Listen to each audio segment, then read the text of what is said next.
নমস্কার, সবাই কেমন আছেন? আমি সোমা, কানাডা কথার আরেকটি নতুন ভিডিওতে আপনাদের সবাইকে স্বাগত।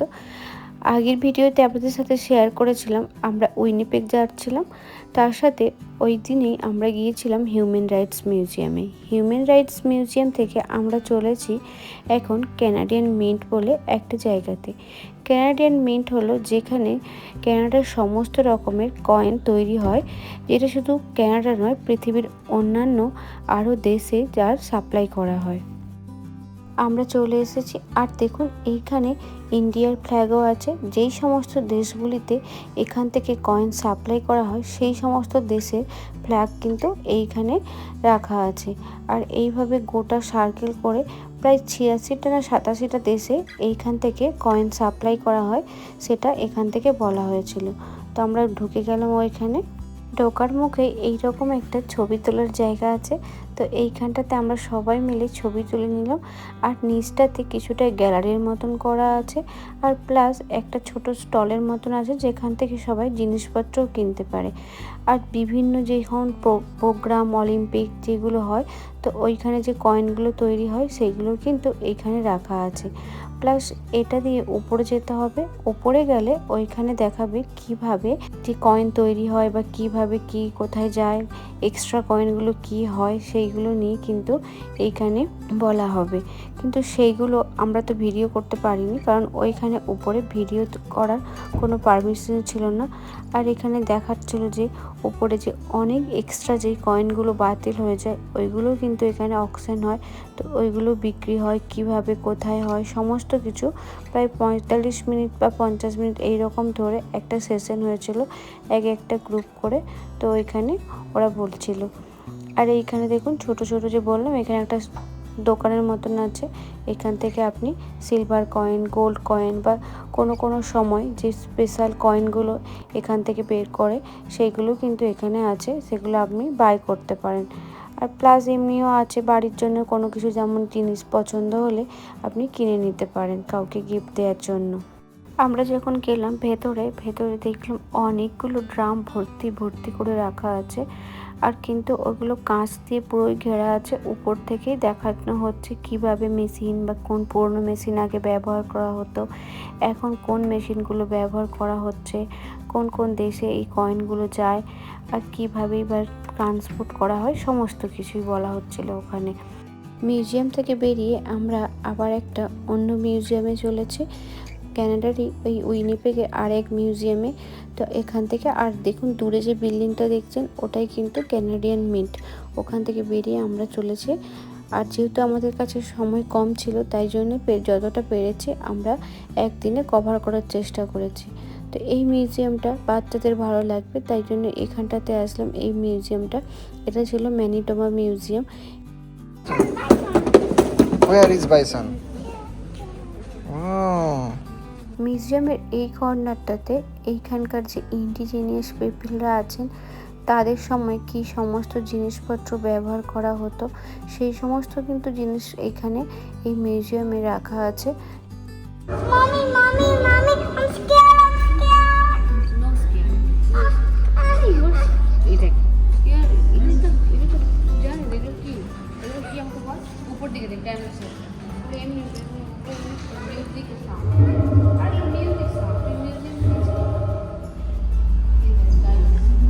উপর দিকে তাকাও। আপনি দেখুন ডাইনোসর।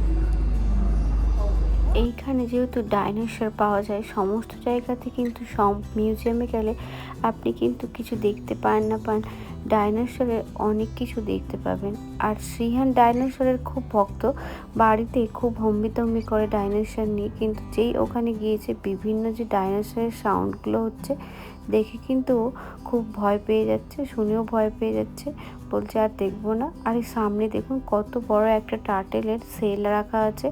এখানে বিভিন্ন টাইমে এই যে বিভিন্ন ধরনের ডাইনোসর পাওয়া যেত সেইগুলো কিন্তু এখানে মিউজিয়ামে রাখা আছে।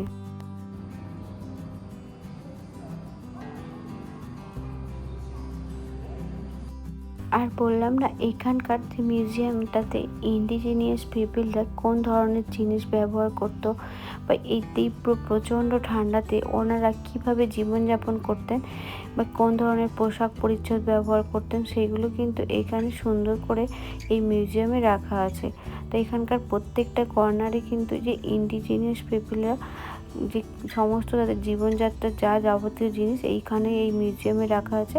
এমনকি আমরা যেখানে থাকি সেখানকার মিউজিয়ামে কিন্তু এই জিনিসগুলো রাখা আছে। ওনাদের জন্য একটা সেকশন এভাবেই তৈরি করা আছে যে ইন্ডিজিনিয়াস পিপলদের পোশাক পরিচ্ছদ, খাবার দাবার, তাদের জীবনযাত্রা সম্বন্ধে। আর তাছাড়া এইখানটাতে দেখুন কোন ধরনের গয়না ব্যবহার করতো সেই গয়নাগুলো, সেগুলো কিন্তু এখানে রাখা আছে। এই ধরনের গয়না কিন্তু এখানেও পাওয়া যায়, বিভিন্ন এক্সিবিশনে গেলে দেখতে পাওয়া যায়।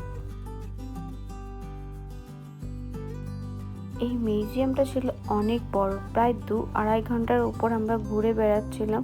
প্রচুর কিছু জিনিস দেখার আছে যা দেখে শেষ করা যাবে না। তো এগুলো এই ঘুরতে প্রায় একদিন সময় লেগে যাবে, কিন্তু বাচ্চারা অস্থির হয়ে যাচ্ছে, সকাল থেকে বেরিয়েছে।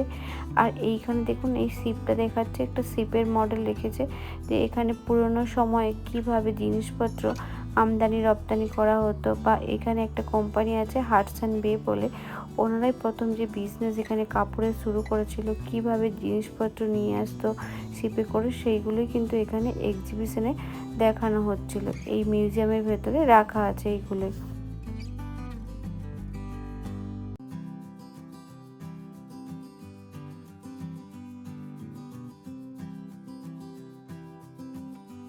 আর এই জায়গাটাতে যে বিভিন্ন সময়ে আমাদের যে পৃথিবীর যে বিভিন্ন যুগের সময় যে পরিবর্তনগুলো হয়েছে, ভলকানিক যে পরিবর্তন, সমস্ত যে রকসগুলো, সেইগুলো কিন্তু এইখানে প্রত্যেকটা কর্নারে রাখা আছে।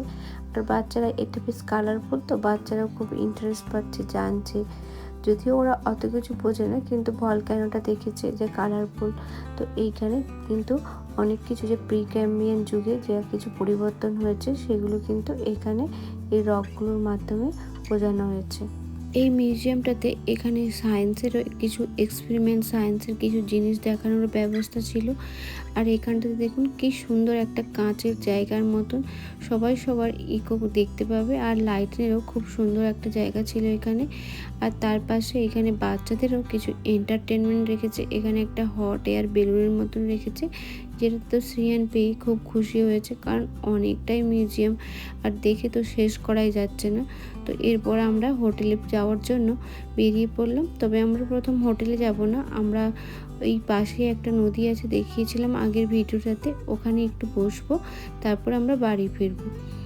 আজকের ভিডিওটি এখানে শেষ করলাম। সামনে আরও অনেক নতুন নতুন ভিডিও নিয়ে আসবো। আজকের ভিডিওটি ভালো লাগলে অনুগ্রহ করে লাইক কমেন্টে জানাবেন কেমন লাগলো আপনাদের। সবাই ভালো থাকবেন, ধন্যবাদ।